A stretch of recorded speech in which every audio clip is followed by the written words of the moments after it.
हुआ सैकड़ों सालों का लंबा इंतजार। अयोध्या में सज रहा रामलला का दरबार।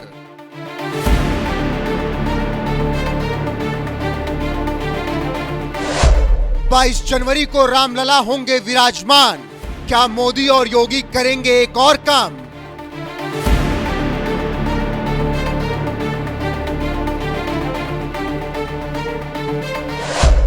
जैसे विदेशी मुद्रा में होता है श्री राम का नाम, क्या भारत में भी मुद्रा होगी श्री राम के नाम?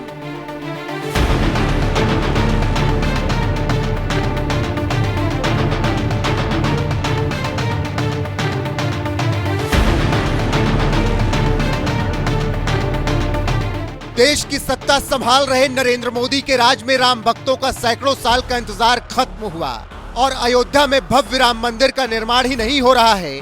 22 जनवरी को इस भव्य राम मंदिर में रामलला विराजमान भी होने जा रहे हैं।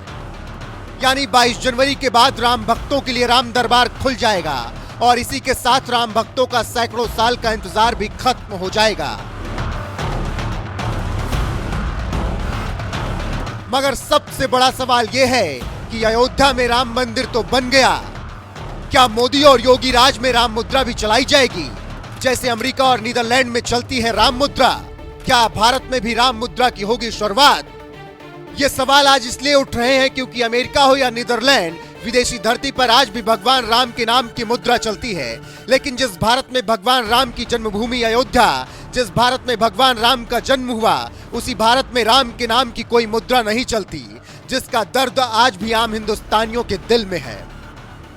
तभी तो वत्सला सिंह नाम की एक यक्स यूजर ने राम मुद्रा की फोटो पोस्ट करते हुए लिखा, नीदरलैंड में 30 गांवों और शहरों की 100 से अधिक दुकानों में ये नोट चल रहे हैं।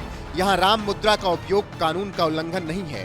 नीदरलैंड की 10 दुकानों में एक राम के बदले 10 यूरो मिल सकते हैं। इस वक्त लगभग 1 लाख राम नोट चल रहे हैं। लोग इसे बैंक में जाकर भुना भी सकते हैं। नीदरलैंड में सैकड़ों दुकानों और गांवों, शहरों में 10 यूरो प्रति राम पर यह मुद्रा चल रही है। इस मुद्रा के नोट 1 राम, 5 राम और 10 राम के रूप में छपी है। राम राज्य की बात तो भारत में होती है, लेकिन राम नाम की मुद्रा चलती है यूरोपीय देश नीदरलैंड में।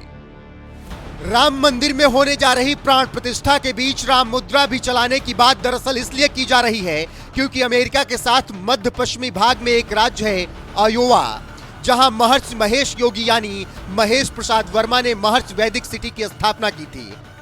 इस वैदिक सिटी में the global country of world peace नाम की एक संस्था ने साल 2002 में राम मुद्रा नोट बांटे थे।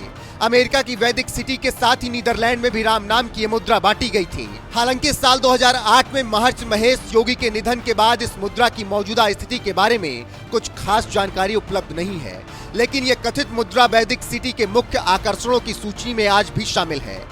इस संस्था के मुताबिक 24 फरवरी 2002 को वैदिक सिटी ने राम मुद्रा बांटना शुरू किया था। सिटी के आर्थिक विकास के लिए और स्थानीय व्यापार को बढ़ावा देने के लिए सिटी काउंसिल ने राम मुद्रा का चलन स्वीकार किया था। इस मुद्रा का चलन सिर्फ वैदिक सिटी के अंदर है और इससे जुड़े सदस्य ही आपसी लेन देन के लिए इस मुद्रा का इस्तेमाल करते हैं। कागज की एक राम मुद्रा की कीमत 10 अमेरिकी डॉलर तय की गई है। इस रेट से कोई भी शख्स राम मुद्रा को खरीद सकता है। नोटों में 3 विकल्प मौजूद हैं, 1 राम, 5 राम और 10 राम। ये राम मुद्रा अमेरिका के साथ ही नीदरलैंड में भी चलती है। बीबीसी हिंदी की एक रिपोर्ट में बताया गया है कि नीदरलैंड के सरकारी बैंक के मुताबिक वैदिक सिटी ने 2002 में करीब 1 लाख की राम मुद्रा छापी थी, लेकिन राम मुद्रा को कभी भी लीगल टेंडर यानी आधिकारिक मुद्रा घोषित नहीं किया गया। वो सिर्फ एक कागज का टुकड़ा था जिसकी एक संस्था के अनुसार कुछ कीमत तय की गई थी और इसे लोग श्रम या उत्पाद के बदले एक दूसरे को देते लेते हैं। एक वक्त था जब वैदिक सिटी की स्थापना करने वाले महर्षि योगी के 60 लाख से भी ज्यादा फॉलोअर्स थे। यहां तक कि अमेरिका का मशहूर इंग्लिश बैंड द बीटल्स भी एक समय महर्षि योगी का फॉलोअर था। लेकिन साल 2008 में महर्षि योगी के निधन के बाद धीरे धीरे उनके अनुयायियों की संख्या घटती गई। हिंदू वास्तु शास्त्र के मुताबिक महर्षि योगी ने जिस वैदिक सिटी की स्थापना की है, यहाँ की आधिकारिक भाषा संस्कृत है और राम नाम की मुद्रा चलती है। यही वजह है कि अब भारत में भी राम मुद्रा चलाए जाने की मांग हो रही है। क्या मोदी सरकार को पूरे भारत या फिर सिर्फ अयोध्या में ही राम मुद्रा का चलन शुरू करना चाहिए? अपनी राय कमेंट कर हमें जरूर बताएं।